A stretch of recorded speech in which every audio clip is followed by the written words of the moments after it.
সারনাথ বৌদ্ধ ধর্মের পবিত্র তীর্থস্থান।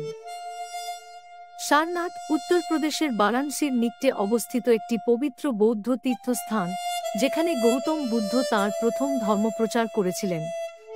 এই গুরুত্বপূর্ণ ঘটনা, যা ধর্মচক্র প্রবর্তন নামে পরিচিত, বৌদ্ধ ধর্মের মূল ভিত্তি স্থাপন করেছিল। এখানে তিনি 4টি আর্যসত্য এবং 8টি মহামার্গ সম্পর্কে শিক্ষা দিয়েছিলেন। খ্রিস্টপূর্ব 3 শতকে সম্রাট অশোক সারনাথে বহু স্তূপ ও মঠ নির্মাণ করেন, যার মধ্যে সবচেয়ে বিখ্যাত হল ধমেক স্তূপ এবং অশোক স্তম্ভ। অশোক স্তম্ভের সিংহমূর্তি বর্তমানে ভারতের জাতীয় প্রতীক। গুপ্ত যুগে সারনাথ শিল্প ও শিক্ষার কেন্দ্র হিসাবে আরও উন্নতি লাভ করে।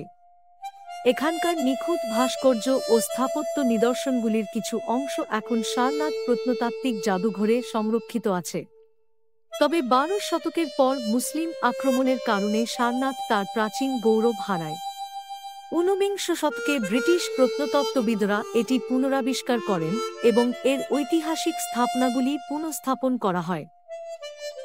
বর্তমানে সারনাথ বিশ্বজুড়ে তীর্থযাত্রী ও পর্যটকদের আকর্ষণ করে।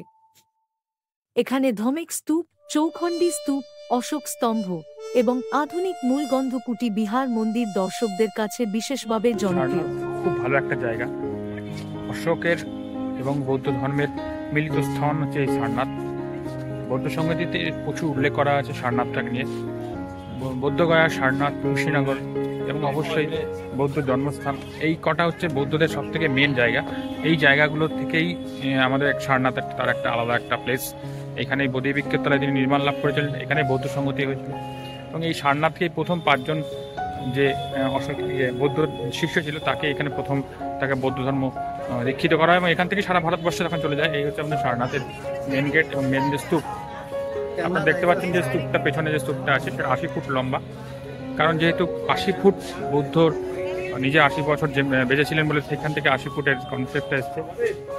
এবং একটা জায়গা, এখানে গাইড আছে, আপনারা গাইড নিতে পারেন। খুব অল্প পয়সা, 50 টাকায় মাত্র গাইড পাওয়া যায়।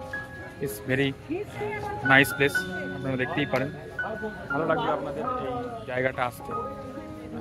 দেখতে থাকুন আমার সঙ্গে। ইতিহাস শুনলেন, এইবার সারনাথে কিভাবে যাবেন। সবচেয়ে সোজা উপায় হচ্ছে বাই ট্রেন। বেনারস থেকে প্রচুর ট্রেন আছে, প্যাসেঞ্জার ট্রেন। 10 টাকা খরচা করলে আপনি সারনাথ চলে যাবেন। সারাদিন সারনাথ ঘুরবেন এবং সারনাথ থেকে আবার ব্যাক করে আসবেন প্যাসেঞ্জার ট্রেনে। অটো এবং টোটো বুক করে যাবেন না, 700-800 টাকা ভাড়া চাইবে, ফালতু পয়সাটা আপনার নষ্ট হবে। তাই আমি সাজেস্ট করব আপনারা বাই ট্রেনে যান। একদিনে অনেক কিছু দেখার আছে সারনাথের আশেপাশে, আপনি পায়ে হেঁটেই যেতে পারবেন। এতে আপনার কোনো অসুবিধা হবে না। আশা করি সারনাথ সম্বন্ধে সমস্ত তথ্য দিতে পারলাম। যদি কিছু আপনাদের জানতে ইচ্ছে হয় তাহলে কমেন্টস করুন।